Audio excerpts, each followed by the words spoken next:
what's up? Hello, I hope you all are doing well. If you're living in a place where you work with a Western calendar, Happy New Year. It is now 2022, and as such, it means that it's time for me to wrap up the end of 2021 in the last quarter, and also report out on my Goodreads reading challenge, which is not looking as promising as I would have hoped it had, but here we are.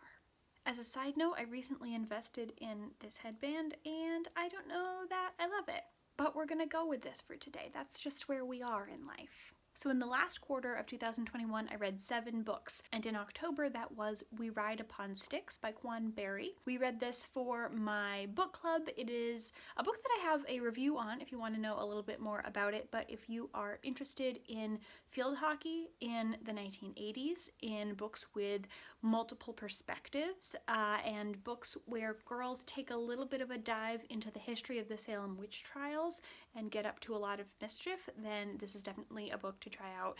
I gave this book 3 stars. I really did enjoy it. Folks in my book group really enjoyed it, and we have a variety of interests and ages in that group, so definitely one to give a go. It's a little bit long, but I would recommend it. In November, I read 2 books. First was Well Matched by Jen DeLuca. I've been waiting for this book since I read the first in this series, which isn't well played, it's Well Met.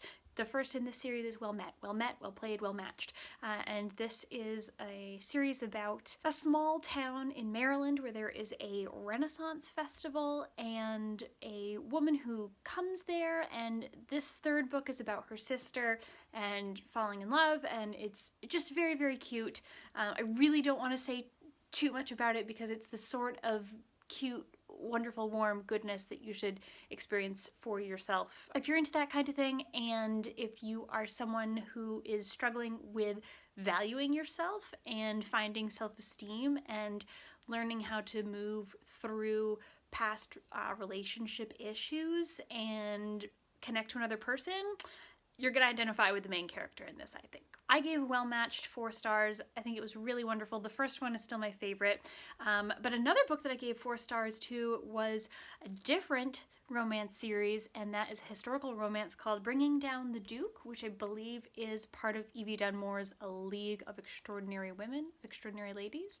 It's one of the other of those series. It's the first one, and it is about a young woman who goes to study at Oxford and becomes involved with the suffrage movement in the UK back in the 1800s, and as such is tasked with bringing down a duke and getting him and his vote in Parliament in order to secure suffrage for women. It's very cute. All of the women in these books are very tenacious and vociferous and like ready to go for what they want. I thought all of the twists in here were very cleverly done, very nicely written.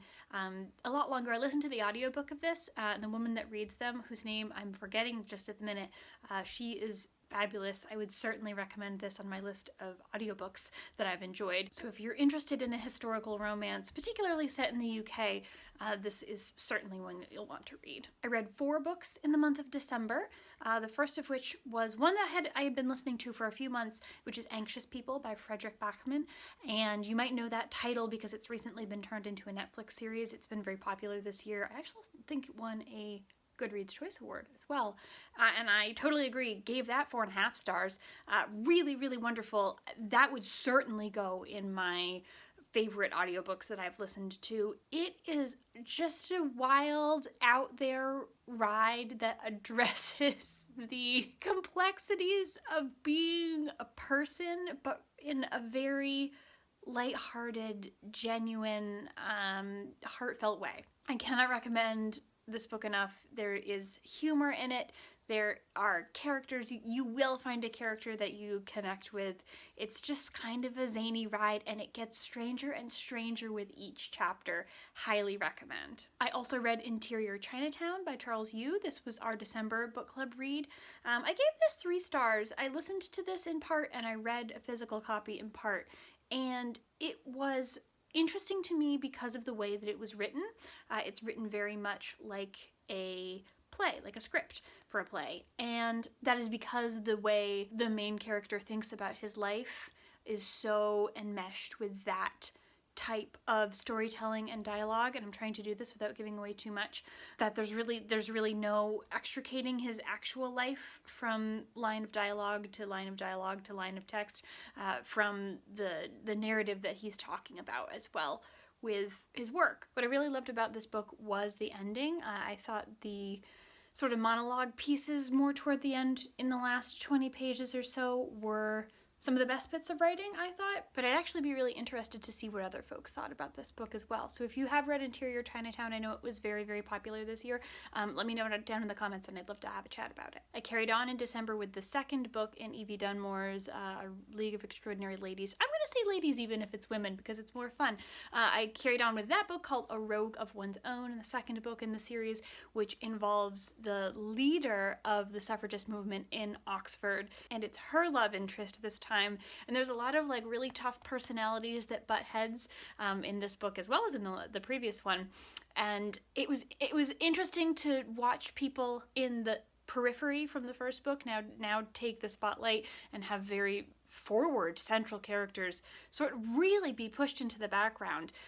There was very, very little about characters that we already knew and a lot more introduction of new characters in this second book, which I kind of liked, but I also wanted to hear the stories of the people that we had met previously. I wanted to see a little bit more about what was up with them and what was going on. So I would have preferred there to be a little bit more balance, but I still really enjoyed this book as well.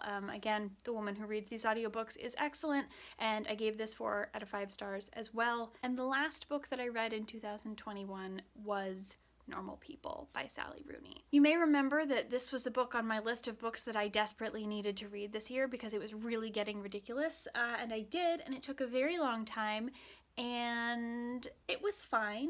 I totally understand what she's going for, very much in the vein of millennial fiction. Parts of this really struck me. The rest of it just felt like we really could have cut it down some. The staccato nature of some of the characters' way they interact with each other was not my cup of tea. I don't know. I felt like the characters in Anxious People were less anxious than the characters in Normal People. I know I'm probably skimming over some very deep literary fiction thing about normal people, about how they're not meant to be normal and they're confronting the idea of normalcy, etc., etc. Probably missing some very deep thoughts here. But I just thought, having read the both of them, that was interesting, that the people in Anxious People were far more normal and the people in Normal People seemed far more anxious. I thought about doing a comparison between this and the television series that came out, I think, in 2020, a little while ago, a couple years ago now. But this book is really intense, and I don't know that I want to see that played out on screen. So I'm probably not going to do that, but I gave this book 3 stars. And I got this copy for $1, so now I get to give it to someone else. So with everything said and done, in the year I read 33 books, which is pretty good. However, it is not my goal. My goal was 40 books, and I did not make it there, despite all of the audiobook listening that I did that I thought was going to help bump that number up a little bit. However, as with Goodreads goals in the past, I don't get too hung up about it anymore, and next year I just make the goal a little bit more reasonable. 30 to 40, somewhere in there, seems to be the achievable number. So I think this coming year I'm going to go with 35, just split the difference right down the middle and see if I can achieve 35 books in 2022. That's my intention. Those are the books that I read in the 4th quarter. I've already read 1 book this year, The Love Hypothesis, which Bex gave me for my birthday. It was very cute and excellent, and I am right in the middle of Dial A for Aunties at the minute, which is also proving to be very cute and pretty wild, and I really wish there were more books like that with that type of family dynamic. 10 out of 10 so far. Let me know if you have thoughts about anything that I've read down in the comments. If there's anything that you want to know about us, it is probably linked in the description. Thank you very much for watching. As always, hope you're having lovely weeks and lovely lives, and we'll see you very soon.